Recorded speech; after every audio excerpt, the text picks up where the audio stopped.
Well, here we go. EU security services remain the subject of intense debate after the terrorist and internet sensation known as Jihadi John was identified as British national Mohammed Mvazi. David Cameron defended British intelligence's failure to apprehend Mvazi by saying, "Oh, rugby! How about that rugby, eh?" British intelligence pledged to do everything in their power to fight the influence of IS videos online and arranged immediately for a Scottish wedding singer to tweet a photo of a blue and black dress, which distracted the entire internet immediately. And just to make sure no one on the planet sympathized with the IS Islamists, the militants made a show of destroying priceless pagan sculptures because they weren't Islamic, putting them in the same category as, the Taliban, the Christian Coalition, and the Texas Board of Education.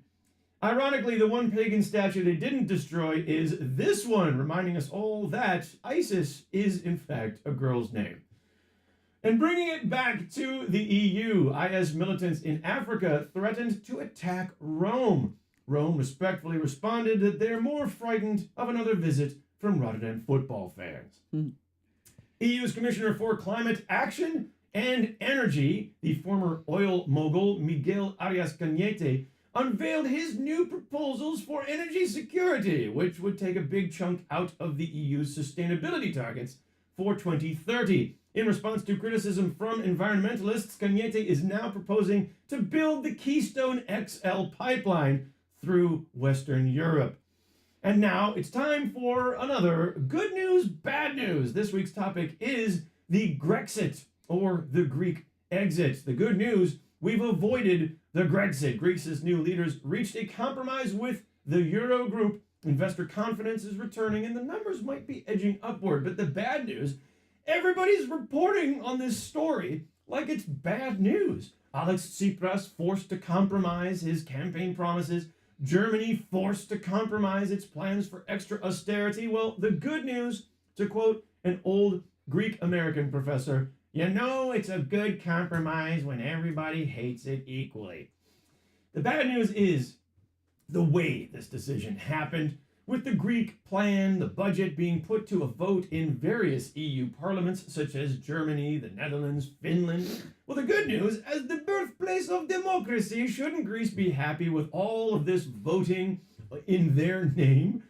The bad news, of course, Greece basically has a bunch of random other countries voting on their budget and their future, which only strengthens the argument of Eurosceptic parties like Greece's third biggest party, the Nazi-sympathizing Golden Dawn.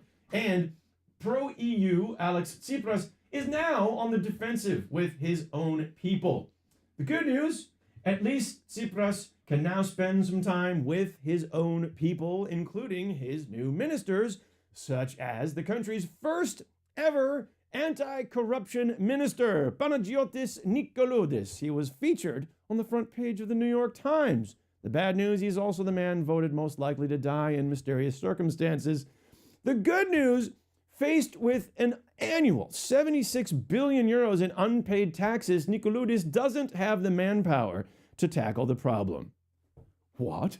Why is that good news? Well, it's because that's the one government ministry where the Greeks can start hiring again with no trouble from the Eurogroup. Say hello to your new jobs in the Greek anti-corruption ministry.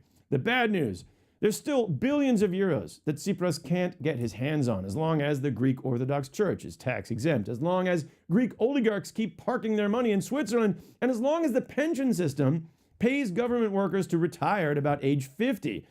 The good news, Greece is not the only place where state pensions are bankrupting the country. Cut to the United States.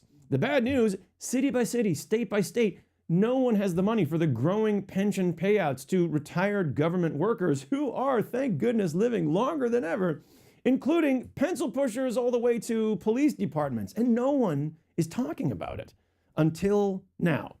The good news, New Jersey Governor Chris Christie, otherwise a reprehensible fellow, submitted a budget daring to take on the powerful unions that protect the unpayable pension plans. The bad news, given this example of actual leadership America has declared him unfit to run for president, and he's basically been ousted as a Republican candidate for 2016. The good news, Christy, there might just be a position open for you in Greece. Say hello to Chris Christopoulos.